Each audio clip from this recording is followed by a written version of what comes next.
They're the up-and-comers, so we're discussing career paths for emerging healthcare leaders. Our guest is Andy Hillig.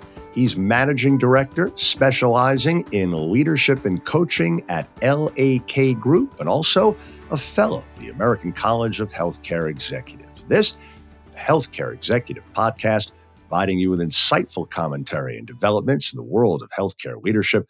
To learn more, please visit ache.org. And a reminder, you don't need more tools, you need results. MedMetrics helps health systems deliver solutions that turn revenue cycle management into predictable yield end-to-end or where you need it most. Find out how at medmetrics.com.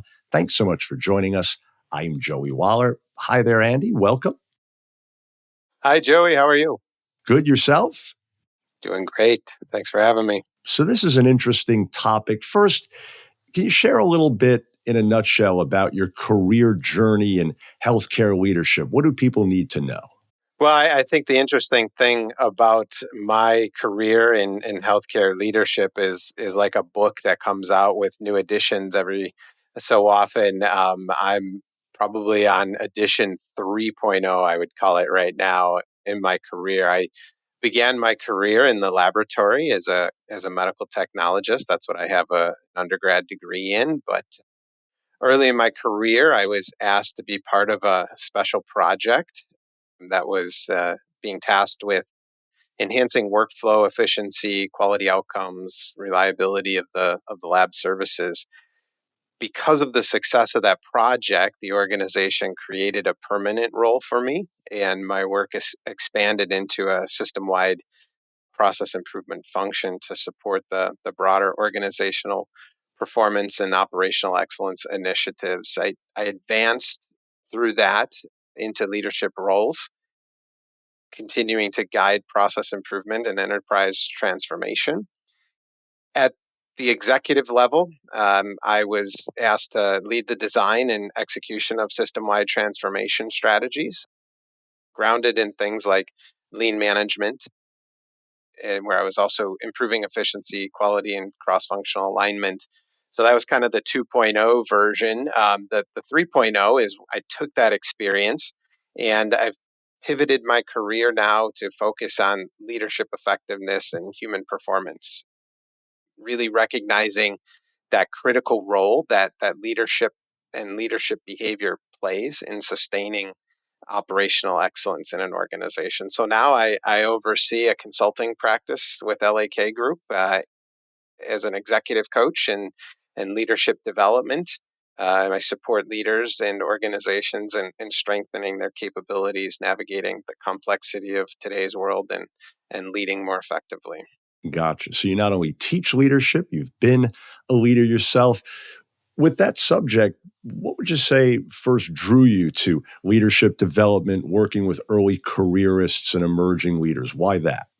Yeah, well, when I moved into process improvement, I gained a real appreciation for the interconnectedness of people and process.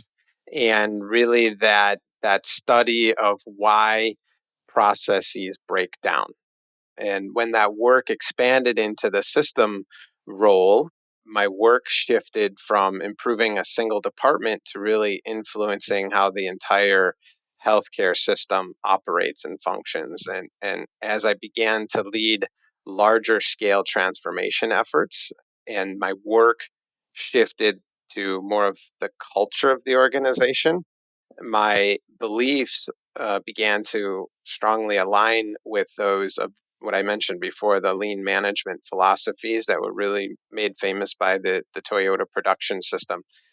Those philosophies are the technical solutions and process improvement only go so far without the leadership behavior to sustain them. And so over time, I realized that the biggest constraint to lasting improvement wasn't the lack of knowledge on the tools or the framework, it was how leaders showed up for their teams in these really complex, sticky, ambiguous changes that were going on. So with that insight, I really began to focus on leadership development along with system design, because what I really believed and still believe is that leadership behavior is the biggest determinant of whether improvements actually stick.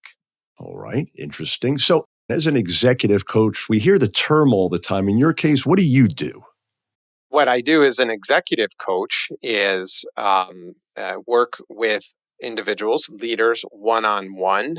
Oftentimes, it's less about teaching them new things, but more about bringing forward insight and awareness to what they already have. And I'll say giving them the space to build more confidence around what they already know, how they lead, really, again, focusing on those experiences. How am I going to show up for my team? How am I going to make confident decisions? How am I going to handle some of the hard parts of leadership, which is, sometimes making the right decision versus the easy decision, having difficult conversations with people and teams, etc. So I really, from the coaching standpoint, work with individuals to reinforce what they know is the right things to do with leadership.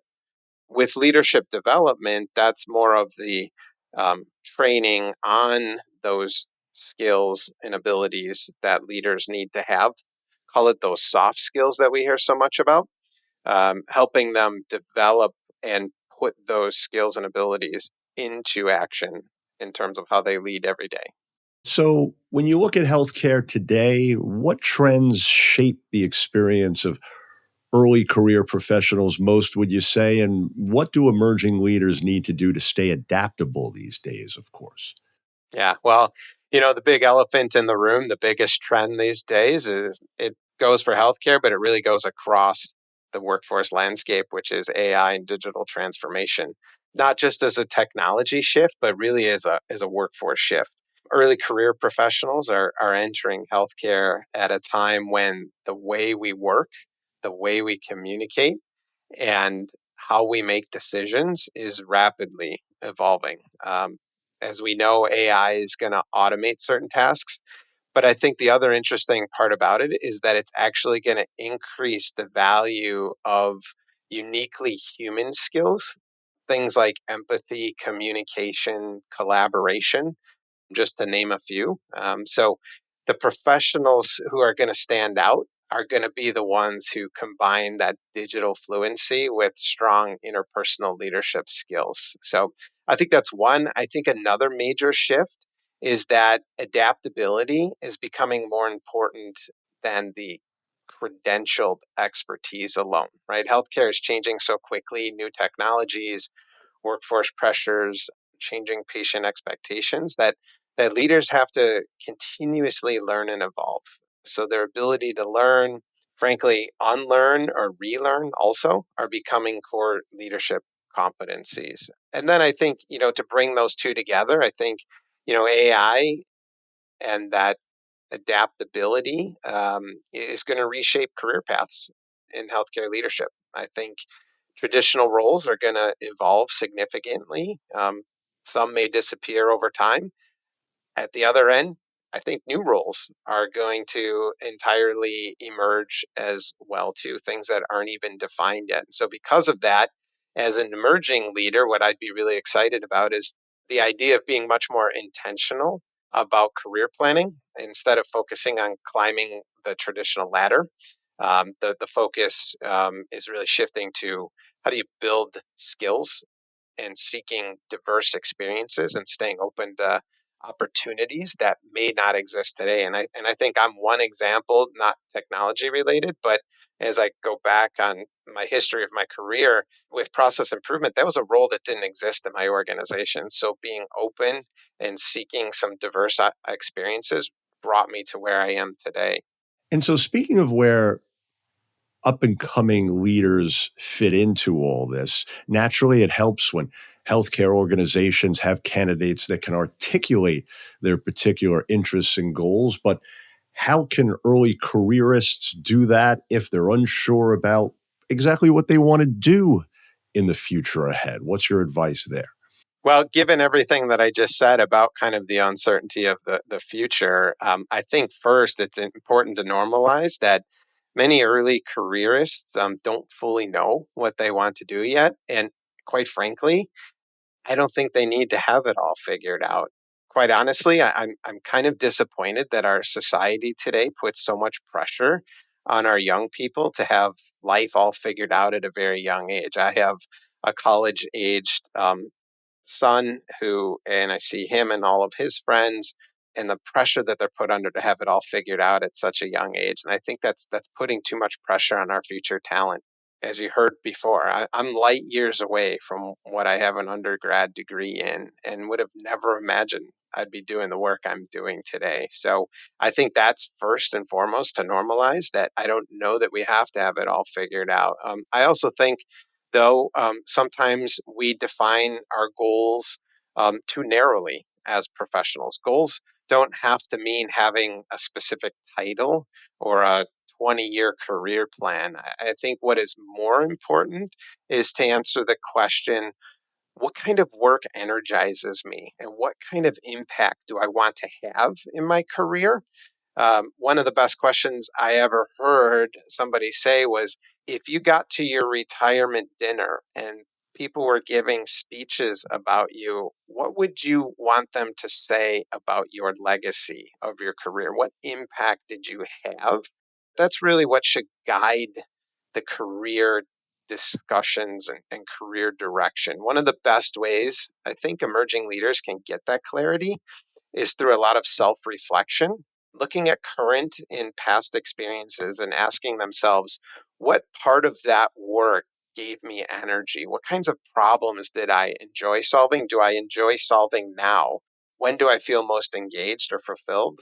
In what environments do I work best in? So there's also a lot of great tools that can help build some of that self awareness, things like leadership strength assessments, personality assessments, even career coaching conversations with a professional career coach. So I think sometimes people discover patterns about themselves that they haven't fully recognized before through some of those great tools and resources. So my best advice to early professionals is to pay closer attention to what naturally interests them on a day-to-day basis rather than pointing their sights at, like I said, a title or an exact, defined career plan. Certainly makes sense. So, as you all know, candidates for leadership positions are usually expected to have a certain level of executive presence, if you will. So, what does that mean to you for an emerging healthcare leader? How do you acquire that? If you can acquire that, or are you born with it? Where does it come from? I don't think anybody's born with it. I think it can always be developed, first of all, just my opinion. One of the things that I've been writing and speaking a lot about recently is that many of traditional leadership beliefs we've inherited, especially in healthcare. And I think those beliefs are starting to break down. And I actually think that that's good news for emerging leaders. For a long time, leadership was often modeled around the idea that leaders had to carry everything themselves, carry the pressure, carry the responsibility, carry the answers, especially in healthcare. Many leaders built credibility by being the person who could solve problems independently, push through those challenges no matter what. But the reality is that healthcare has become far too complex for any one of us to carry all of the weight and operate that way anymore. So one of the myths I talk about a lot in our workshops and our speaking engagements is the idea that strong leaders aren't supposed to have all the answers. I think emerging leaders are entering the workforce again at a really important time because these leaders who will be most effective going forward aren't necessarily the smartest person in the room. They're the ones who can create environments where teams can think, adapt, and solve problems. So the biggest shift happening from leadership being, the carrying to the leader who is caring, and by caring, I don't mean lowering standards or avoiding accountability. I mean creating that psychological safety, listening, developing people, recognizing that sustainable performance comes from engaged teams. So that I think is what is meant by executive presence and what organizations are looking for today in today's environment. Creating that credibility comes from empowering others and asking better questions of your team, helping teams build their confidence and capability. That is, to me, executive presence. And you, of course, have extensive experience supporting early careerists at the local level through your ACHE chapter. So, what can senior leaders like you do to help develop the next generation? How do you mentor these up and comers? Yeah, well, I'm so thankful that I've had the opportunity to work with early professionals for many years through our local chapter here in Wisconsin. And one of the clearest lessons I've learned is that development is one of the strongest drivers of retention and engagement. There are many studies to back me up on that. For many emerging leaders, what really matters and what drives retention is whether they feel like the organization is investing in their growth, giving them meaningful opportunities, trusting them with real responsibility. Again, my story is one of those in terms of how I advanced in from the lab to process improvement to coaching and leadership development. So that's why one of the most important things senior leaders can do is intentionally invest in emerging professionals development, not just through formal programs, but really, I think by involving early careerists in real work experiences outside of the scope of their role that challenges them, helps them build confidence, allows them to grow. 15 years ago, I developed the Wisconsin chapter's leadership development program. And it was at the time, and it really still is to this day, a very strong, structured way to build foundational leadership skills. But what's also becoming very clear is that programs like that alone are no longer enough. If you look at the 70-20-10 career or leadership acceleration model, what that says is only about 10% of a leader's development comes from formal training. The real development comes in that 70 and 20% that comes from on the job experiences, coaching, mentoring, and reflection. And I think that's where a lot of organizations are falling short these days. People attend workshops, they attend a conference, they get inspired, they learn new tools, but then they go back to the day to day and nothing really changes. So that I think is where senior leaders and their organizations can make a huge difference. Coaching and mentoring aren't a nice to have. They're what really translate learning into behavior change. And I would say coaching helps close that critical gap and ensures development doesn't stop when the program, the workshop, the seminar ends. It becomes coaching and mentoring really ensures it becomes part of a leader's actual practiced day to day. So if I were to summarize all of that, Joey, I would say what senior leaders can do is invest in real development opportunities, and then surround those emerging leaders with coaching and mentoring that actually sticks. Couple of other questions for you. How about the importance of relationship building and networking in healthcare leadership? How can people build those networks that are genuine and form relationships that really last over the years? Great question. And I'm reminded of the old saying, it's not what you know, it's who you know that gets you ahead. And while that can sound a little cynical, I actually think there's a deeper truth behind that.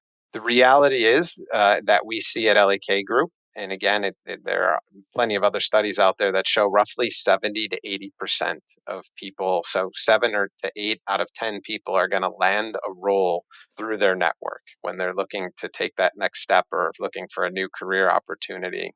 And so that's going to come by way of referrals, relationships, internal visibility, someone advocating on their behalf. Very few leadership opportunities are truly coming from that cold application applying for a job online anymore these days. And that really matters because the rate of success of cold applying for jobs is really low. People are spending a tremendous amount of time submitting applications, working their way through the ATS systems, those online application systems, trying to match the algorithms, massage their resume, hours. And so the question really has to become what truly moves a career forward. And it comes back to those relationships that are built through networking. Healthcare is a very trust-based, human-centered system. So people want to know: can they trust you? Have I seen you in action? Do I know how you show up under pressure?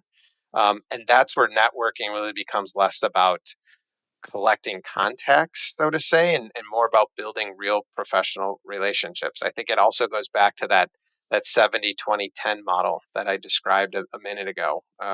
Again, we focus heavily on the 10%, but really it's that 20%, those relationships, coaching, mentoring, on the job exposure, the 70%, that is going to move a career forward. So that networking is really that vehicle which early careers and emerging leaders become visible. So I would say to any emerging leader, don't think of networking as transactional. Think of it as part of your development. It's how you're going to learn, how you're going to grow, how you develop that credibility, and ultimately how opportunities are going to find you instead of you finding your next opportunity. Great advice indeed. Absolutely. And in summary here, Andy, we ask this really of all our guests who are fellows of ACHE, like yourself, as we mentioned earlier. How has that FACHE credential helped to advance your healthcare leadership career? And it seems odd now, right, that I'm in coaching and leadership and not in direct day-to-day healthcare leadership myself, that I have and I maintain that FACHE credential. And it's because it's very important to me to maintain and have that credential simply out of respect for how hard it was to earn it. It really represents a significant commitment to the field and ongoing professional development. But just as importantly, it continues to connect me to a community and a standard of excellence in healthcare leadership that I deeply value. So one of the biggest benefits of the FACHE credential, again, goes back to that credibility. In healthcare, it signals a shared language, a shared commitment to leadership standards and ethics and professional growth. More importantly, it tells others that you've invested in your development and that you're serious about leading at a higher level. It also expands your network in a meaningful way, right? The relationships I've built through ACHE and my FACHE credential, both locally and nationally, have been some of the most enduring and valuable professional connections in my career. Another important benefit is the discipline of continued learning and reflection. Maintaining the credential requires ongoing engagement, which reinforces the idea that leadership's not a destination, it's a continuous ongoing practice. So that mindset also helps keep leaders current and grounded and connected to the broader trends in healthcare. And then finally, I think the FACHE credential reinforces something really important about a leader's identity. It reminds me, it reminds leaders that I'm part of a broader profession, not just an organization. And that's important perspective, especially in healthcare, where leadership challenges are often systemic, and they don't exist only in our organization, they exist across the industry. So it helps leaders zoom out, think beyond their own walls, and stay connected to the bigger mission of healthcare improvement. Well, your commitment to everything you're doing certainly shines through in this conversation. Folks, we trust you're now more familiar with career paths for emerging healthcare leaders. Andy, keep up all your great work. Thanks so much again. Thanks for having me, Joey. Absolutely. And for more information, please do visit healthcareexecutive.org. If you found this podcast helpful, please do share it on your social media. Thanks so much again for being part of the Healthcare Executive podcast from the American College of Healthcare Executives.